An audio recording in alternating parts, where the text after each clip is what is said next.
backyard, a mass shooting at NAS Pensacola. The heroes under attack this morning and the heroes who put their lives on the line to stop the violence. NBC 15 News at 5 is next.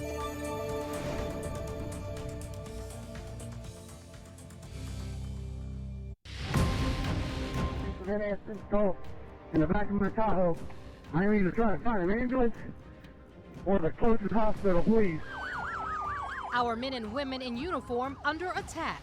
Before I had one black male shot in the leg, and I had one Navy officer shot up here multiple times.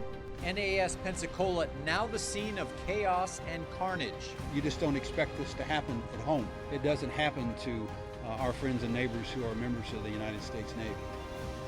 But it did. The country's latest tragedy, leaving behind heartbreak in our own backyard. No longer active shooter incident. Scene is secure. I repeat, scene is secure. My heart goes out to those families of the deceased and of the wounded. They're part of the Navy family. They're part of us. Breaking news as we come on the air tonight. 3 victims and a gunman are dead after a mass shooting in the Naval Air Station, Pensacola, and this is what we know right now. 12 people were shot, 8 were injured, 4 are dead, including the shooter himself. And 2 of the injured were Escambia County Sheriff's deputies. They are in recovery right now. The active shooter situation was first reported at 6:51 this morning. The Navy says Escambia County Sheriff's deputies took down the gunman less than an hour after the alert went out. Tonight, we are also learning more about the suspected shooter. Sources tell NBC 15 News the shooter's name was Mohammed Saeed al-Shamrani. A U.S. official confirmed al-Shamrani was a member of the Saudi Arabian Air Force. He was studying naval air safety at the base. Right now, NBC 15 has a team of reporters across Pensacola covering this tragedy. James Gordon has been talking to a community rocked by today's violence. Cassie Fambro has more on the law enforcement heroes who brought down the shooter. But first, we hand it over to Rachel Wilkerson. She's at NAS Pensacola right now. Rachel, walk us through what happened today. Kim and Lance, it was a tragic day for many. The sheriff's office says the gunman opened fire with a handgun on a base where weapons aren't allowed. Around 6:30 this morning, U.S. officials say this man, Mohammed Saeed al-Shamrani, fired multiple shots on Pensacola's Naval Air Station. I think it not only strikes at the heart of the community here in Northwest Florida, but throughout the Navy, nationwide and really around the world, because of so many people that have been involved in this base in one way or another. Florida Governor Ron DeSantis rushed to the base. This is going to be a lengthy investigation. Do not expect quick answers. There's going to be some parts of this investigation not only that we're a part of with the FBI and the ATF and the state authorities that you may never have access to. The Navy says it will not release the names of the victims until 24 hours after the families are notified. In 2 weeks' time, remember the names of who was wounded and killed here today. And you won't. You won't. But if today it was a member of your family that was wounded or killed today, this day will be etched in your memory for the rest of your life. That's what the families of the Navy personnel are dealing with today. We are told help is on the way for grieving victims and families. The Navy captain says the suspect was in the flight program here, and tonight at 6 we'll take you to the chilling moments that officers went inside. Reporting live in Pensacola, I'm Rachel Wilkerson, NBC 15 News. Rachel, thank you. NBC 15 was the first to bring you pictures of the suspected shooter, and for the latest news and alerts, download the NBC 15 News app. It's free in the App Store and on Google Play. We do not have video of the horrific events on base this morning, but you don't have to see it to experience the chaos. You need only to hear it the same way police dispatchers did as the initial call came in. NBC 15's Jarwin Singleton walks us through the sounds of an unfolding emergency. The first call came in at exactly 6:51 a.m. It wouldn't be long before radio transmissions would reveal the desperation and danger faced by emergency crews. Sheriff Deputy 239 to fire dispatch. Sheriff Deputy 239, go ahead. From NAS Pensacola in the back of my Tahoe. I need to try to find an ambulance or the closest hospital, please. Then more details of victims and their conditions. Chilling transmissions indicating lives were on the line. Before I had one black male shot in the leg by the femoral artery, and I had one Navy officer shot up here multiple times. Constantly unconscious right now. Radios crackled with hastily made plans to get the wounded to the front gate where transport to the hospital was waiting, but it wouldn't be easy. Heading to you with both gunshot victims coming to the front gate. Understood. Understood. I'm in heavy traffic. I can't get people to move, so please get them ready. Then the message rescuers needed to hear. All be advised, on scene, no longer active shooter incident. Scene is secure. I repeat, scene is secure. What followed was the urgent search for more victims. Dispatch still keeping a watchful eye on the rescuers. Just letting you know, we're forcing doors on the north side, first floor. Engine 8 forcing doors, north side, first floor. We've got enough units in at triage. I'm waiting on a patient count, and we'll start loading people in through there. And finally, a message everyone hoped they wouldn't hear. Confirmed with incident command. So far, 3 black patients. No one actively being treated at this time. Still clear of the building. In this case, black doesn't refer to the race of the victim. In the professional language of emergency personnel, it means these patients didn't make it. Darwin Singleton, NBC 15 News. Now, all 8 of the victims were taken to Baptist Hospital today, and according to Life South, multiple hospitals were unable to assist because they had low levels of blood on hand. Life South says there is now a dire need for type O blood donors. If you'd like to give, here are a few things to know. First, you must be 17 years old. You have to weigh at least 110 pounds and be in good health. You also need a photo ID.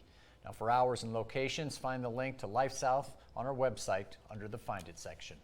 The bloodshed could have been much worse were it not for the brave Escambia County Sheriff's deputies who rushed toward the gunfire this morning. NBC 15's Cassie Fambro spoke to Escambia County Sheriffs today, and they were understandably emotional. Cassie.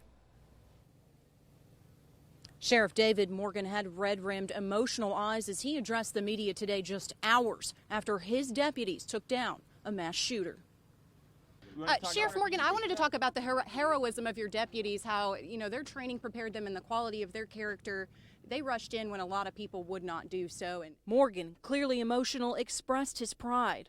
I'll tell you, it's hard to speak to that without tearing up. I could not be prouder of the men and women of the Escambia County Sheriff's Office. One of the deputies was shot in the knee and required surgery this morning. Another was shot in his arm. They ran to the fight, not from the fight. Shoulder to shoulder with the brave men and women who serve this country at NAS Pensacola, the deputies risked dying to prevent any more deaths on base. A risk that Naval Captain Tim Kinsella says will never be forgotten. I am absolutely in awe of the response by our sailors, by our civilian DOD, and by the Escambia County Sheriff's Department. There was some real heroism today. I mean, real heroism. Morgan said what happened this morning to prevent further loss of life was remarkable. Even though they knew there was an active shooter, and again, the chances of putting your life in danger are great, guess where they went? They went inside. So let me tell you, the best of our community was on scene today. Incredible bravery here today at Pensacola. Sheriff Morgan says he'll release the names of the heroes as soon as he can. For now, live in Pensacola, Cassie Fambro, NBC 15 News. And Cassie, thank you. President Trump offered his condolences today. Before a small business meeting this afternoon, he read a statement from the Saudi king. The king said that the Saudi people are greatly angered by the barbaric actions of the shooter, and that this person in no way, shape, or form represents the feelings of the Saudi people who love the American people so much. Florida Representative Matt Gaetz also released a video response on his Twitter account today. He said today's shooting demonstrates a serious failure in the vetting process for working with other countries' militaries. I'm going to be very active in working with the Department of Defense and the Department of State to ensure that we have extreme vetting for the people that come into our country to train on our bases and in our communities. Our team coverage of the tragedy at NAS continues. Today's events are devastating to people in the Pensacola area. The base is a major employer, home to the Blue Angels, and the cradle of naval aviation. NBC 15's James Gordon joins us now from downtown Pensacola, where he's been talking to people about today's tragic events. You know, most everyone in Pensacola has a connection to the Naval Air Station. This is a military town. You may have a friend on base, a coworker, even family. It's been a tough day for so many so close to the holidays. All you had to do was to go downtown, and what should have been a happy Friday has already taken a turn for some people. It reminds me of the day of 9/11, if that makes any sense to you. My husband's retired military, and I remember when that happened, and I will never forget when this happened. Pete Grunwald and his friends had planned a Friday out on the town. It's not the same tonight. Your thoughts and prayers are always with the families that got hurt by this, because you have no words to comfort them or comfort anybody else. It's sad. It's just a terrible situation.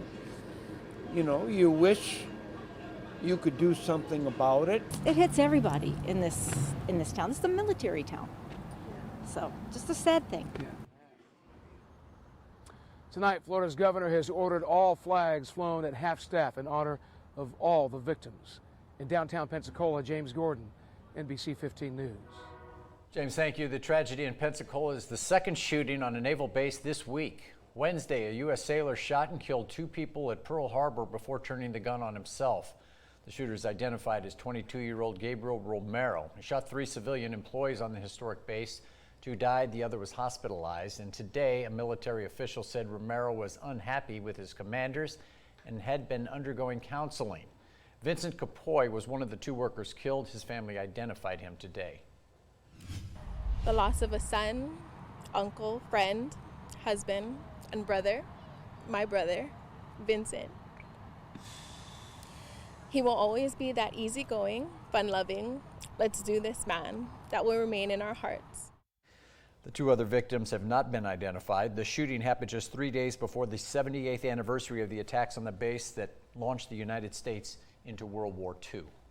As the Navy community and the Pensacola community both heal, we will continue to bring you the latest developments. NBC 15 has been following this tragedy all day. We'll continue to update you as we learn more information, and all of our coverage can be found on our website, mynbc15.com. A Pensacola artist has already put out a public tribute to the victims of today's shooting at NAS. Tonight at 6, we'll hear from one of the locals giving their time and paintbrushes to honor those involved in today's tragedy. The latest jobs report is out. The looming questions despite the low unemployment numbers. And preparing for the weekend, we'll have the forecast right after the break.